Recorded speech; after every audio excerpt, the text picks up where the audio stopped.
mind, I wasn't going to the NFL, like not because of the talent, but just it was a lot. It's a lot. It's a lot to do that. And I was like, I'd rather build my own brand and build my own companies and be in control of my own destiny. So having issues with the coaches, getting suspended because I had a YouTube page. Like 10 years ago, I saw influencer marketing before it was a thing, you know, being able to use your personality digitally to have people follow you and then build a relationship of trust so then you can then sell something, a service or a product to them. I saw that 10 years ago and, you know, threatening to lose my scholarship, getting in trouble. It was just a lot. And then I would say like my mom, you know, my mom was supportive. I'm not gonna lie. My mom is a creative entrepreneur, but like other people in my family, my father was like, you know, why did you go to college if you're gonna take a risk? Like you went to college to get you a good government job so you could sit down, have some kids, get a house, and that's it. You know, like you could fail, you know. And then dating was hard because, you know, girls like, okay, this is cute, but where the benefits at? Like, how you gonna take care of me, you know? So there was some challenges, and I think another big challenge was the capital, right?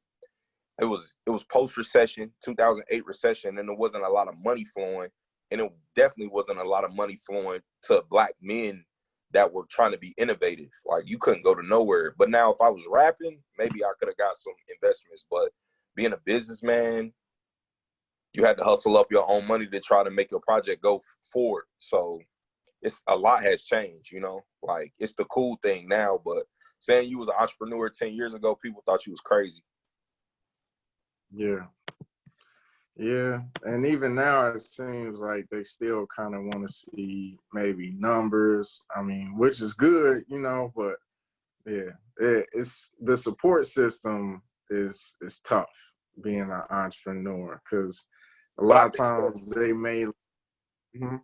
my bad, but I think the biggest thing is it's hard for people to conceptualize entrepreneurship. Because if you were saying, hey, I'm about to be a lawyer, right? People already know you go to college for 4 years, you go to law school for 3 years. It's segmented and structured, right? So if you told your parent that, they can already conceptualize what your life is going to look like, right? He's going to do this, and then this, and then this. Entrepreneurship is a lot of up, a lot of down, a lot of up, a lot of down. So it's hard to kind of like conceptualize entrepreneurship. That makes sense. Yeah, Mm-hmm. a lot of sense.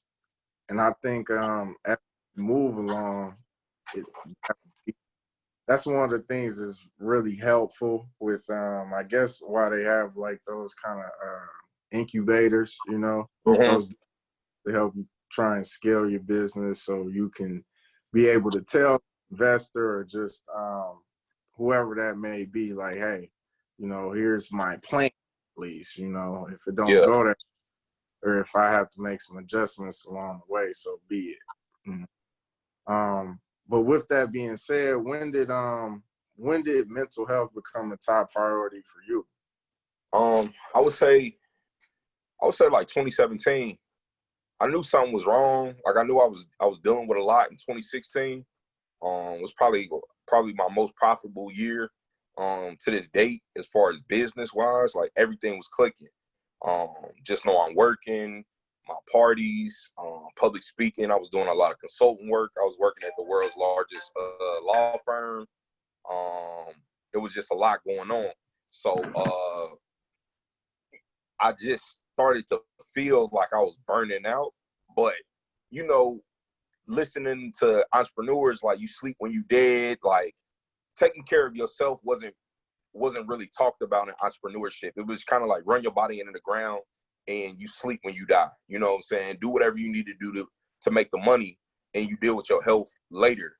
And it totally shut me down because like I couldn't process. I think one of the biggest things that I learned about mental health is like your cognitive ability. It slows up. So like thought processing, being able to react, depth perception, just the amount of stress that we put ourselves under as entrepreneurs, it affected my everyday livelihood. Man. Hmm. And that was a long time where you made, you know, that Facebook post kind of just sharing your journey and what you were going through at that time. What kind of gave you the gumption to share that? Because for myself, 2017, I was living in Atlanta at the time. Was like Will Henry, you know, was someone who showed it to me, and we really was like, it was like a moment, you know, of like, yo, did you see this? You know, like that's huge, you know, because we would definitely amongst ourselves kind of go through that. And to your point, it wasn't trying to find a community of entrepreneurs or people just, you know, who are world changers, you know, really want to help other people than sometimes more than themselves. It was tough, you know. So, but seeing, you know, your posts, especially for somebody who like us feel, yo, he got together, you know what I'm saying? Like he got everything that I would aspire to have. So it's like, oh, okay, he's not okay as well, you know, like he has moments. It made it a lot more clear, you know, like from the standpoint of like, yeah, that's somebody I know who's going through something, you know? Yeah. Man, it was a multitude of things. I was in therapy at the time, and I mean, what prompted it was like I really kind of had like a nervous kind of break in 2017 in January. Just like it was a lot, you know what I'm saying? And the crazy thing was like my Instagram and my real life were not concurrent, right? Like my Instagram looked perfect, like I had everything going on. Man, I couldn't sleep at night. You know, I was processing a lot of trauma, a lot of things that I guess I never took the time to deal with, because as long as I was getting money, I was good. But I had money and I wasn't happy. And I was just like, something not right, you know. And then I just was dealing with the shame and the guilt. You know, I'm a big guy, you know, like physically, but like also personality. So a lot of my brand was based off of perception, you know what I'm saying? Being strong, being together, strong-minded and stuff like that. So people ever seeing me like here in DC when I wasn't on my game, or they could see that something was wrong, I was walking around with this shame and this guilt, you know. And my therapist was basically saying is like, if you take charge of it and you use it to your advantage, can't nobody talk about you. And, you know, one day I just jumped out the window, you know. Days after, sometimes I felt like regret because that's my personal business. But then at the same time, like listening to family and friends, it was like I helped a lot of people, you know, because a lot of people were struggling and, you know, looking to do things that they shouldn't have been doing because they didn't know how to cope, or they thought something was wrong with them. And it's like, nah, man, it's a part of the journey, you know. Me as a businessman, though, you know, it's kind of frustrated because in this clout-based industry, right? Like everything is done for a like or to sell. And it was me for the first time in a long time being authentic and being my real self. And it was like, it could have been 1,000 people clapping, man. The fact that 5 people, you know, laughed, that kind of stuck with me. Because nothing I do is a laugh and matter, you know. But that was just showing where we at as a society. So I had to deal with that brunt, you know, people looking at you, talking to you different, you know. It come with the territory. It wasn't easy, but it was something that I worked through. But I'm glad that I helped people and I opened up the conversation before it became a trend. You know, it was just like, yo, this, because my whole thing is, if you're going to see me balling, you're going to see, you know, I'm authentic. Like, you're going to see all of it. You know what I'm saying? Like, this is a part that nobody gets to see. Yeah. You speak to having a therapist. When did you first get a therapist, and how did you know that you needed one? I got my first therapist when I was about 5, 6 years old, you know. So I had been introduced to therapy by my mother at a very young age. So I went to therapy from about 6 to about 17. And then when I got to college, that's when I started to kind of like figure life out on my own. I didn't go to therapy. I went to a therapist in 2016, but one of the biggest things that I realized is like, when you're in a crisis moment, you also need a psychiatrist. Because like you could tell somebody your problems, but if you already know where your problem's coming from and you need something that's gonna stabilize you or you know, give you the magnesium that you need, the vitamin D to calm down your mental state, a therapist is kind of like null and void, you know. So I had a therapist, and it was just like, I'm not gonna say it was a waste of time in 2016, because I went and it started the documentation of that I needed some assistance, but I didn't kind of come back to until I got on medication. And that's where a psychiatrist comes into play. For sure. I mean, a therapist can write a prescription, right? But based off of, like, especially if you already know what you're dealing with, right? So my depression was caused by anxiety. I was having a lot of anxiety attacks, you know, fear of the future. That's all. Mental health is, it's a lot to do with, what is it? What am I using? Biochemistry. You know what I'm saying? How the body is made up, you know, the elements that you have in your body, lack of magnesium, lack of vitamin D, lack of sleep, your adrenal gland being overextended, those type of things. But it's also a lot to do with fear, right? Because anxiety is fear of the future. You know, you're panicking because you don't know what's coming next. And depression is fear of the past. Damn, did I make a choice or a decision that's now going to affect my life and my future moving forward? So you stuck by fear. You know, one causes the other, and the other causes the next. So, like the back to the topic, it was the therapist can write a prescription, but you need a psychiatrist based off your biochemistry, because they got to draw your blood and they need to see what elements that you missing. Because they could give you some medicine and you can never get your mind. You could lose your mind forever. Yeah.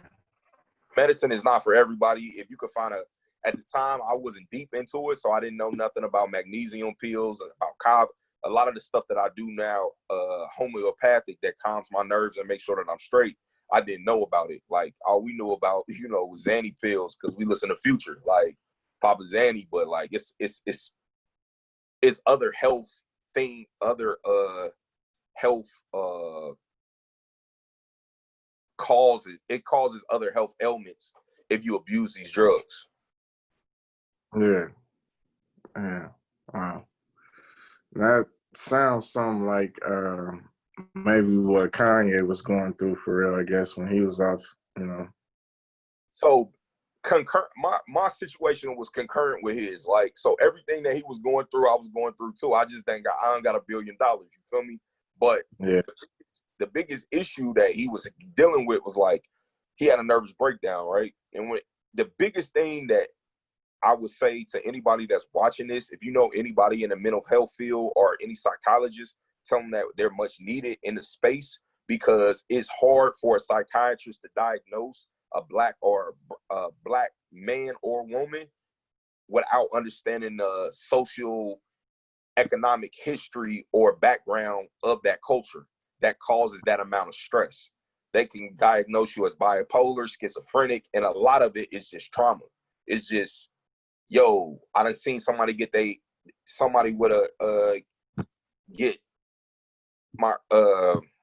choked out by a knee. You know, somebody get their head blown off. My family lost everything in the 2008 recession. I went from a 4-bedroom house to a 1-bedroom apartment. All of these traumatic events just keep stacking. And as Black people from slavery, we've been taught just to push through. You know, somebody got it worse than you. And it's like, nah, dog, like, bro, I need to process these emotions. I need to process these feelings. I need to get these negative thoughts out of my body before I move forward. But we normally resort to drugs and alcohol, as well as sex and other, you know, highly risky behavior. And when you get diagnosed, if they misdiagnose you, the medicine that they give you, man, like, I gained like 70 pounds on this one medicine. Didn't know that was a side effect, but I'm in crisis, you know. So now I'm going into a deeper depression, because now that I got my mind right, my body look horrible. So now how can I go get money?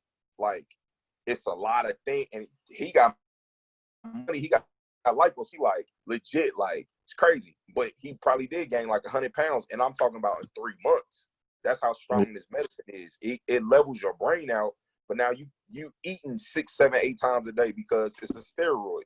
So having Black people in the field to be able to help you decipher what medicine you should take and what plan of action is very much needed, because it's a very white dominated industry, and they get paid for prescriptions. You know, pharmaceutical sales, like I'm gonna get a bonus from this pharmaceutical company if I keep prescribing Abilify. Abilify don't work for my body type, but that's what he gonna prescribe because he about to get a check for it, you know?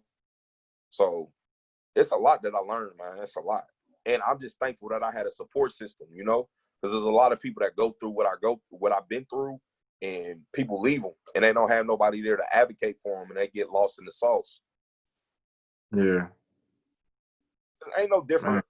Ain't no difference between me and the Virgil. You know, if you from Dayton, you know what I'm talking about. Somebody standing outside of McDonald's tap dancing, looking, and people laughing at him. Man, that we all a Zanny Pale away from that. If you don't understand biochemistry.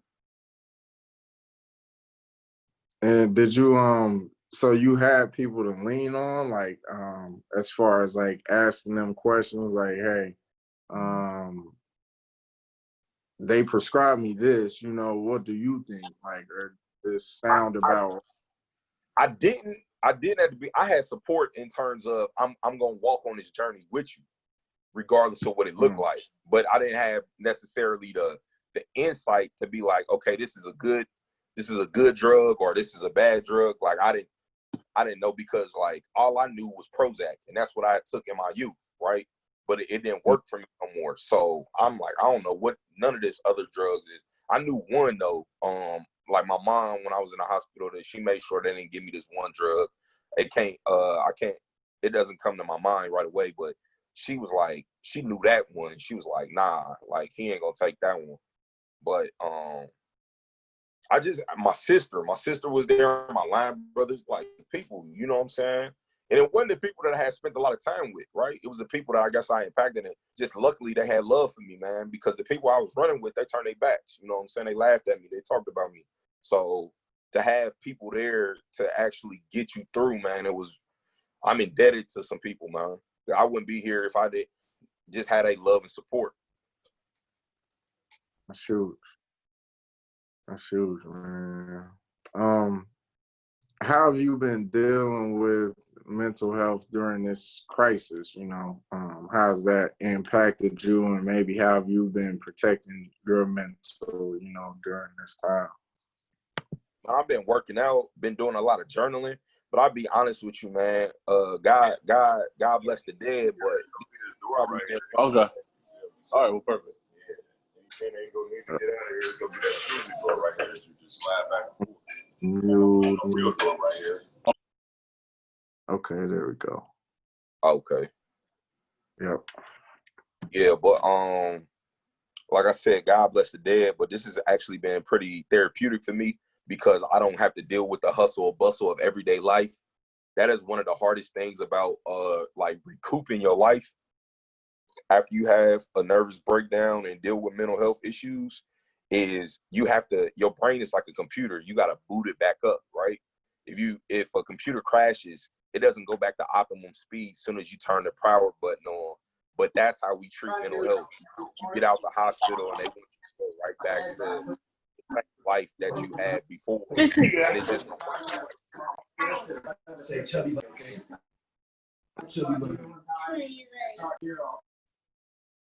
Okay, my bad. I think that might have been a start. I don't know. But all right, you good now.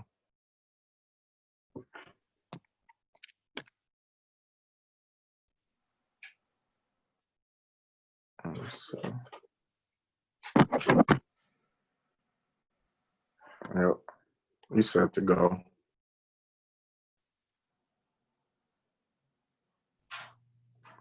Carson, you with us? Yeah, Yep. I'm still here.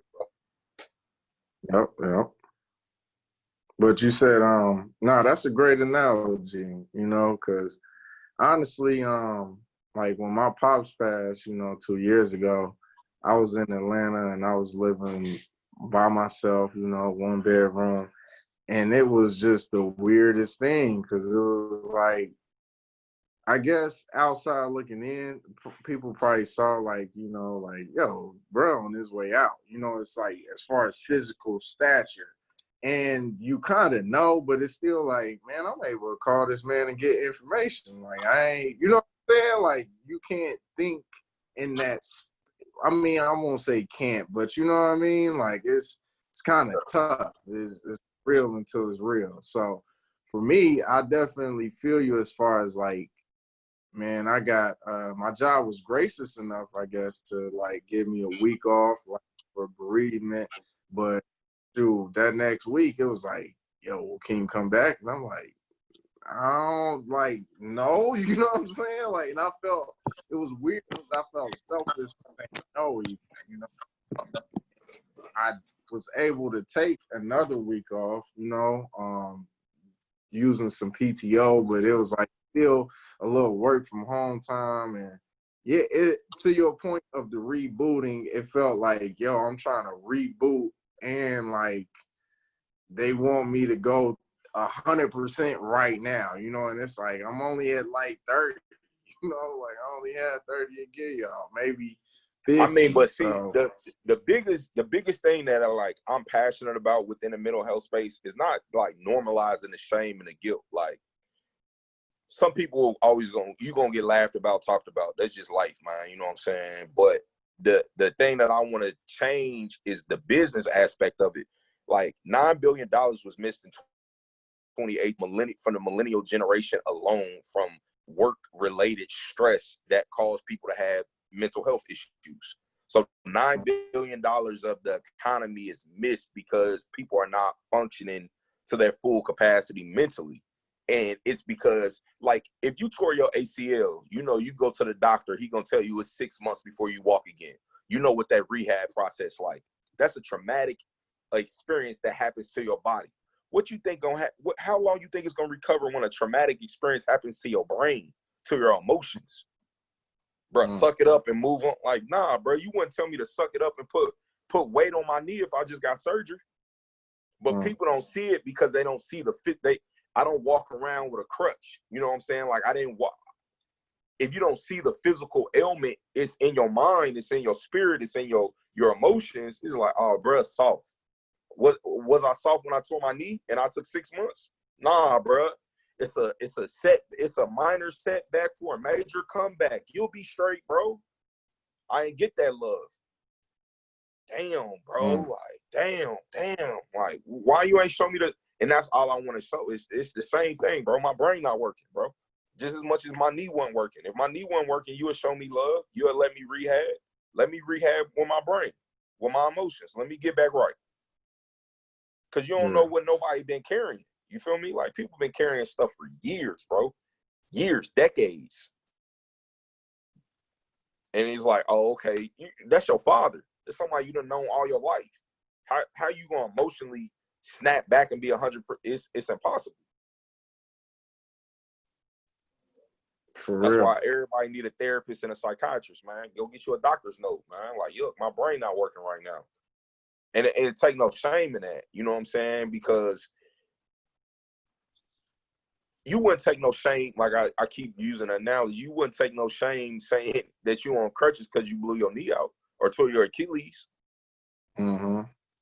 You would take 3 weeks, get your boot, and work your way back into work. And your job couldn't say nothing. It's the same thing, man. But it's really no policy. It's really no. That's where the advocation of mental health really comes in, because people don't think like that, right? Before somebody advocated for wheelchair accessibility in all buildings, people in wheelchairs, they just had steps. It was no, you get what I'm saying? Somebody had to go fight for them so you could think from that point of view. And that's the same thing. That's the mission I'm on now. Just like, think from that point of view. I learned to empathize with people. I never laughed at nobody that dealt with mental health because I saw it as a kid, right? Going to therapy. So I always had empathy for it.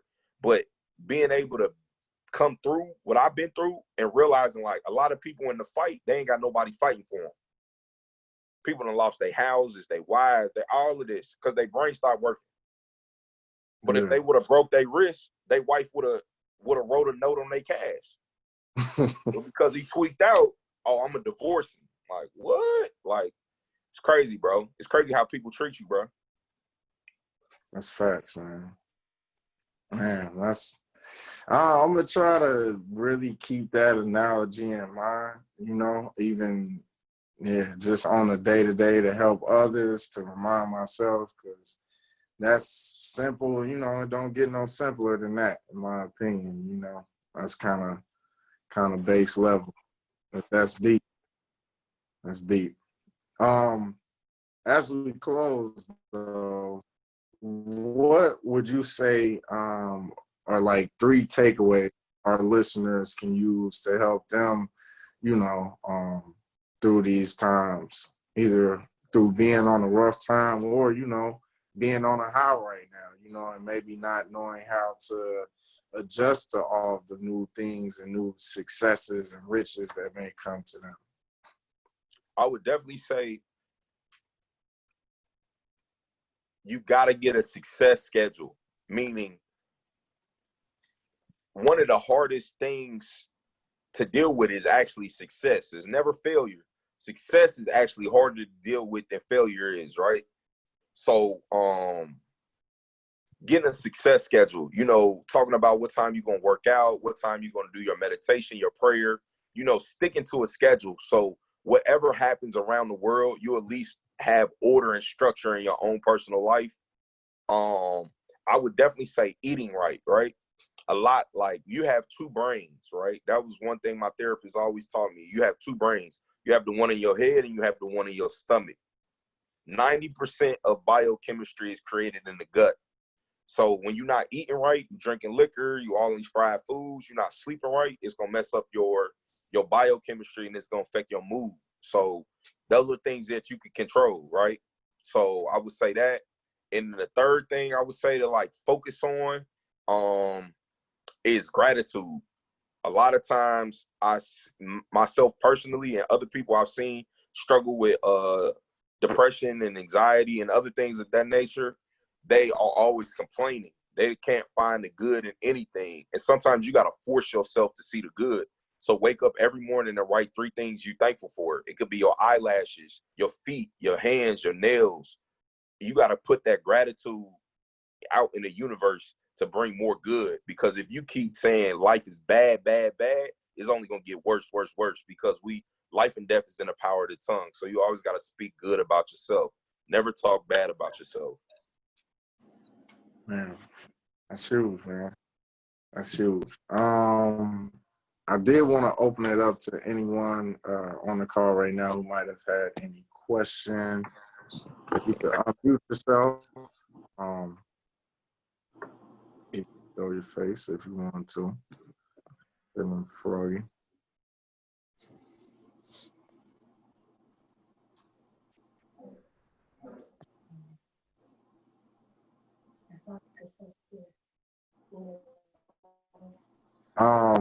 Okay. Jordan has a question. Her question is, what advice do you have for self-care? I think self-care is okay. I'll give you an analogy. You gotta do what made you happy as a child. That's the best form of self-care, right? We get away from the things that bring us joy in our childhood when we become adults. So if that was playing basketball, taking dance lessons, painting, drawing, whatever those things are, you need to get back into your joys. That's the best form of self-care, is being happy, actually having joy and enjoying life. Because life will beat you up, right? So you got to find the good. You got to find your joys. Another thing is self-care. Self-care doesn't look the same for everybody too, right? Some people is incense, the Erykah Badu type of vibe, the incense, the jazz, the neo soul music. That might work for some people, and other people is boxing, is listening to rock and roll and yelling and getting their anger out. You got to know yourself, you know what I'm saying? So once you find your routine, just kind of stick to that. But I would say the key is finding joy in whatever you're doing. Righteously. Did we have Any other questions from anyone?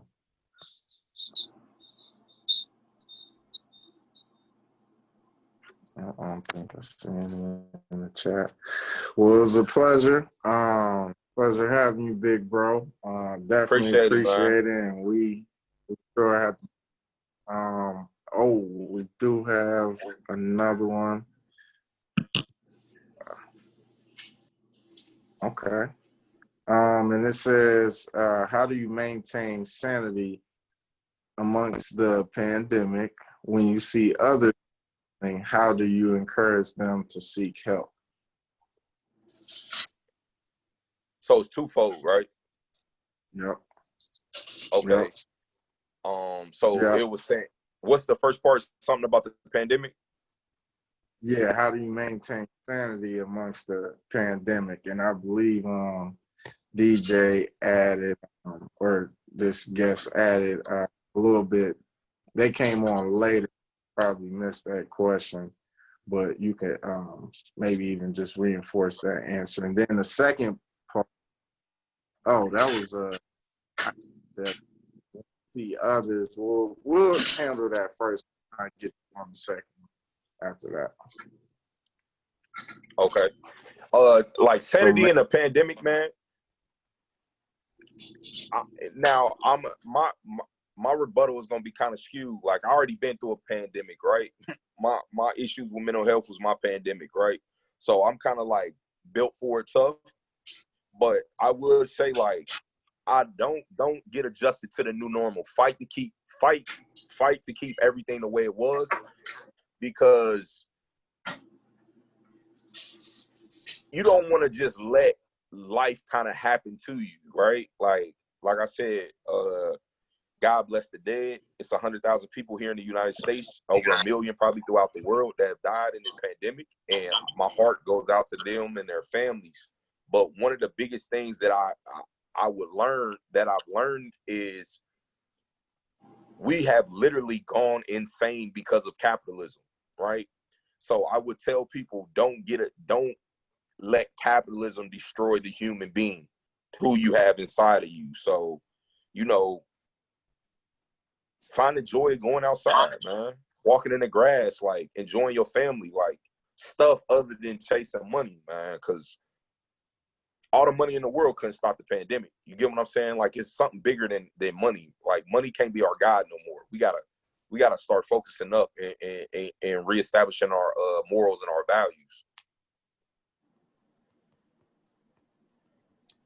And encouraging somebody, I would say, like, you gotta be patient too, right? And you also can't be judgmental. When I was going through what I was going through, a lot of people were sending me tough love, because they seen me overcome a lot, and I'm a tough guy. But at that time, I needed somebody that was gonna be caring, it was gonna be, understanding. So just being understanding, because sometimes everybody not in that place to hear that tough love. Suck it up, and you stronger than this. Like, nah, bro. I know I'm stronger than this, but I do need somebody to show me some compassion. So be very compassionate. I think that is one way that you can lend a hand to anybody that you see struggling with mental health. It's just being compassionate. For sure.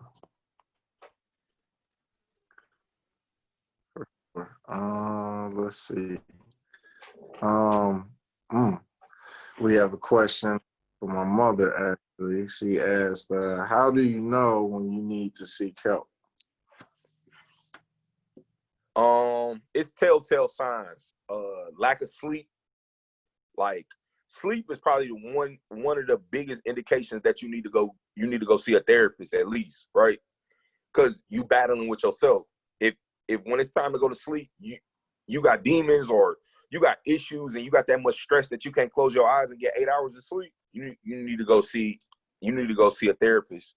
Also, a lot of people carry their stress in their neck and their back. So, like, body aches, right? You've not been working out and you just feel tense and sore. That's an indication that you're carrying a lot of stress. So that's a physical indication. And also, your family and friends, whenever they say something, Whenever you hear somebody say, "You good, bro?" That mean you wearing it. That mean it's manifested on your face. So you need to take heed to that. Enough. This is random, but always read books when they suggest it. When I was going right before I went through my nervous breakdown, people were suggesting certain books to me. The Power of the Mind by Joyce Myers, The Four Agreements. Like people can see what you're going through, and instead of they might not be comfortable enough to sit there and deal with it for 4 to 2-3 hours, they give you a book, because most of the books is the author's written account of the mistakes they made. So you can avoid a lot of the things that you're about to go through if you just read the books that are suggested to you. That's a big key. That's a big key. I definitely have a lot of good friends that suggest books to me, for sure. That's a good one. Jordan says, this has been an amazing session. Thank you to you both. Thank you, Jordan, Ivory, for joining, man. Much appreciated. And we look forward to your session next Thursday as well. And that will be on creating digital strategy. We've had some good RSVPs on that one. I believe Miss Chelsea Williams, who just joined us, has a question as well. What's up, Chelsea? Nope, super dope. If you guys did register through Free Hype, just to let you know, we still are collecting donations to the I Am Greater Than organization. They're based out of Montgomery, Alabama, founded by Workshop with her coming up soon as well. I think Chelsea got a question. I couldn't see it. What did it say, bro? So it said, she said, sorry I'm late, but I do have a question. How do you avoid the stigma of asking for help? I would say go to a professional or somebody that you know has already been through it. Like, I wouldn't go ask cold turkey to a random person. You got to test people out, right? Some people, they just not there, you know, and the other people is like, yo, it's a part of life. So based off the relationship that you have and the knowledge that you have about that person, I would ask somebody that's in that field, go through there. If I knew what I knew now, I would have went that way too. I would have been like, look, I'm gonna go to the subject matter expert instead of telling my friends like, look, I'm not good, which was my truth. But you got to keep perception is reality for a lot of people, and it's hard to reestablish trust and boundaries and perception once it's broken. But you got other people that'll never judge you. So when you're going through mental health, you got to go to your friends that would never judge. Those could be your friends from high school, middle school. You know, like, I got friends, like real friends. Like, we ain't got to talk. I ain't seen them in 10 years, you know. Okay, she said, so I got a family member that needs help. All right, well, we just hit me and we can discuss something that's offline. I can help you out and point you in the right direction. Sweet. Thanks for that question, Chelsea. Very, very insightful. Very insightful. All right. Well, I think that maybe those are some great questions, guys. Definitely thank everyone for taking the time to join us. Real good information and messaging needs to be shared. Thank you. Much appreciated. So once again, Carson, man, I appreciate it. We'll definitely have to do some type of follow-up here soon. You know, we can touch on just the myriad of topics for sure. So yeah, man. Thank you. I got you. Plug yeah, anything that you want to plug, you know, let people know where they can follow you. Man. CarsonByrd.com, JustKnowI'mWorkin.com, themillennialmile.com. I'm working on this big project called the Millennial Mile. It's gonna be a millennial-based 5K for mental health, and it's called the Millennial Mile because millennials are the largest demographic in the world, and the number one issue that millennials deal with is mental health. So it's the Millennial Mile. It's like we're gonna take this Millennial Mile. The promo gorilla, man. We actually are bringing that back. We working on that right now, man. I make people famous. So that thing was crazy.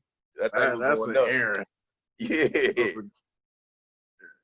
Yeah. So we working on that too, man. But yeah, we got a lot of projects, man. CarsonByrd.com. I'm getting back in that energy, bro. I'm getting, you know what I'm saying? Like, I'm excited for the hustle again, man. So, do that, you know, man. In a year's time, bro, we're gonna have another conversation. Now we're gonna be in a totally different stratosphere, bro. You know what I'm saying? Sure. This was just something we had to go through. So, humble pie is the diet of champions. And while you waiting, just know God is working, man. I love y'all. Appreciate the time.